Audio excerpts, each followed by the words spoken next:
परमात्मा ने तो हर मानव को एक जैसा ही बनाया है। अंतर तो केवल हमारे मन के अंदर होता है। मानवता इंसान का एक गुण ही नहीं बल्कि धर्म भी होना चाहिए। मानवता का अर्थ होता है मानव के प्रति सेवा भाव, सदाचारी व्यवहार, ईमानदारी, भाईचारा और सभी जीवों के प्रति दया भाव रखना है। और ऐसा कार्य करना होता है जिससे किसी का दिल न दुखे। व्यक्ति की पहचान उसके मानवता के गुणों के कारण ही होती है। नमस्कार मित्रों, स्वागत है आप सभी का एक बार फिर से ज्ञानपूर्वक एक ज्योति ज्ञान की चैनल में। दोस्तों, आज की वीडियो बहुत ही ज्ञानवर्धक है, तो वीडियो को अंत तक अवश्य देखिएगा।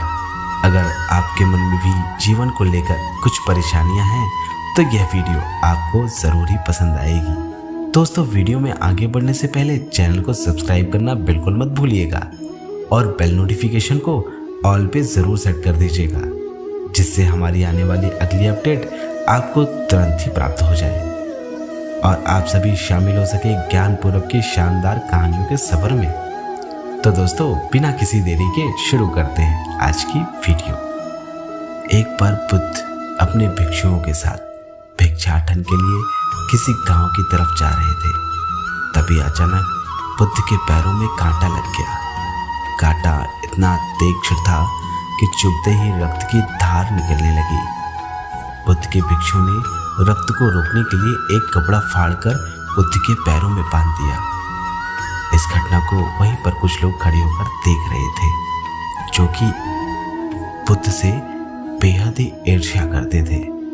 उन्होंने बुद्ध से कहा, हम तो तुम्हें परम ज्ञानी समझते थे, लेकिन दर्द को तुम भी सहन नहीं कर सकते। तुम पाखंडी हो बुद्ध, और ये हमने आज सिद्ध करके दिखा दिया। ये जो कांटे रास्ते पर देख रहे हो, ये हमने ही बिछाए हैं। इस गांव में तुम्हारा स्वागत नहीं, तिरस्कार होना चाहिए। इस गांव में तुमको कोई भिक्षा नहीं मिलेगी। बुद्ध ने उन लोगों से अनुरोध किया कि कृपया करके मुझे इस गांव में भिक्षा लेने दो।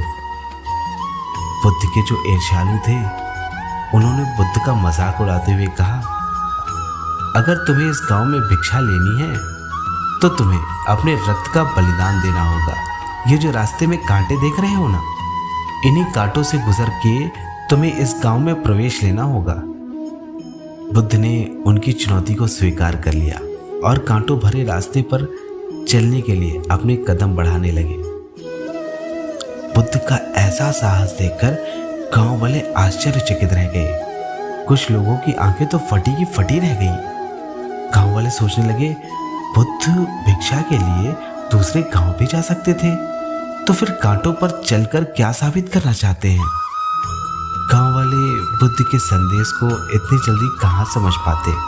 यहाँ पर बात भिक्षा की नहीं बल्कि जीवन को बदलने की थी। गांव वालों की भीड़ में एक सुमित नाम का युवक भी था।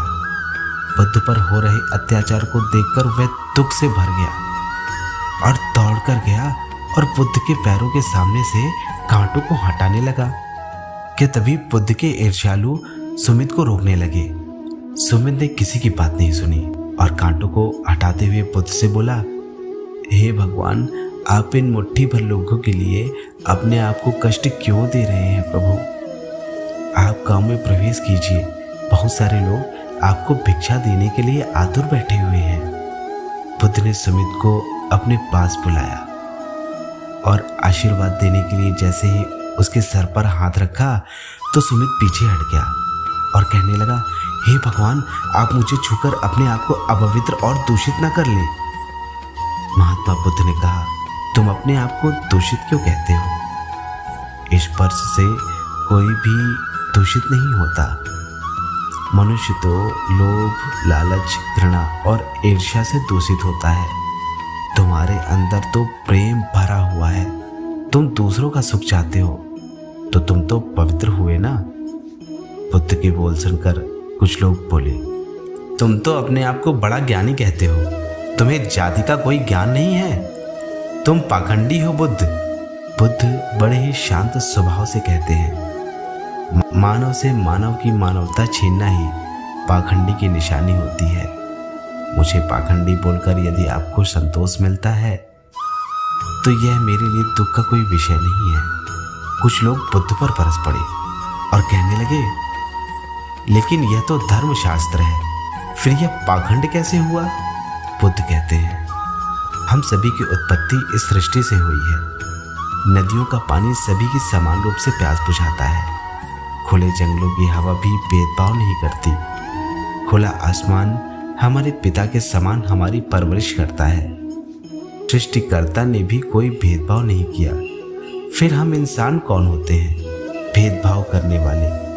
मानव मानव में भेद करके अपने संबंधों को बिगाड़ता है।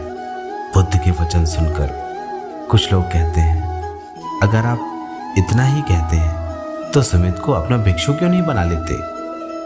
बुद्ध ने कहा, यह एक अच्छा सुझाव है।